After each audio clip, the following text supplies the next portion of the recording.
Kothamangalam municipality വിദ്യാഭ്യാസ അവാർഡുകൾ വിതരണം ചെയ്തു. 10-12 ക്ലാസുകളിൽ ഉന്നത വിജയം നേടിയ വിദ്യാർത്ഥികൾക്കാണ് കോതമംഗലം മുനിസിപ്പാലിറ്റി അവാർഡ് സമ്മാനിച്ചത്. 125 വിദ്യാർത്ഥികൾ അവാർഡിന് അർഹരായി. ചെയർമാൻ കെ ടോമി അവാർഡ് വിതരണം ഉദ്ഘാടനം ചെയ്തു. നമ്മുടെ കാലഘട്ടത്തിനനുസരിച്ച് വിദ്യാർത്ഥികളെ രൂപപ്പെടുത്തുന്നതിൽ മാതാപിതാക്കൾക്കും അധ്യാപകർക്കും വലിയ പങ്കാണുള്ളത്.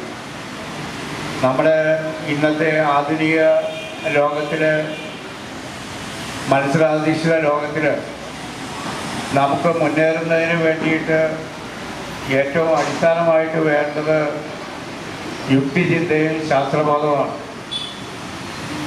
നമുക്ക് ബാക്കി എന്തെല്ലാം നമ്മൾ കാണാപ്പാഠം പഠിച്ചാലും നമ്മുടെ പരിസരത്ത് നിന്ന് നമ്മൾ പഠിക്കുന്നില്ലെങ്കിൽ, നമ്മുടെ വീട്, നമ്മുടെ സ്കൂള്, നമ്മുടെ മറ്റ് പരിസരങ്ങൾ, ആ പരിസരത്ത് നിന്നും നമ്മൾ ഒന്നും പഠിക്കുന്നില്ലെങ്കിൽ, നമ്മൾ ബുക്കിൽ കാണാപ്പാഠം പഠിച്ച ആ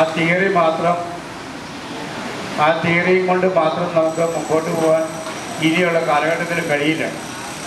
അപ്പോൾ നമ്മുടെ സമൂഹത്തെയും, നമ്മൾ വന്ന സാമൂഹ്യ സാഹചര്യത്തെയും, നമ്മുടെ രാജ്യത്തെയും, നമ്മുടെ ഇപ്പോൾ ഏറ്റവും താഴെയുള്ള നമ്മുടെ മുനിസിപ്പാലിറ്റി, പഞ്ചായത്തുകൾ പോലെയുള്ള സംവിധാനങ്ങളെയെല്ലാം നമ്മൾ മനസ്സിലാക്കി മുമ്പോട്ട് പോകുമ്പോഴാണ് ഒരു ഉത്തമ പൗരൻ വാർത്തെടുത്ത് നമ്മുടെ സമൂഹത്തിലേക്ക് വരുന്നത്.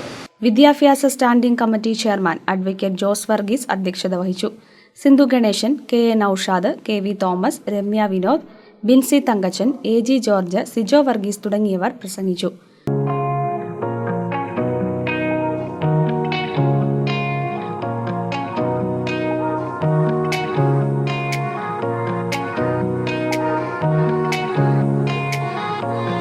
KCV news, Kothamangalam.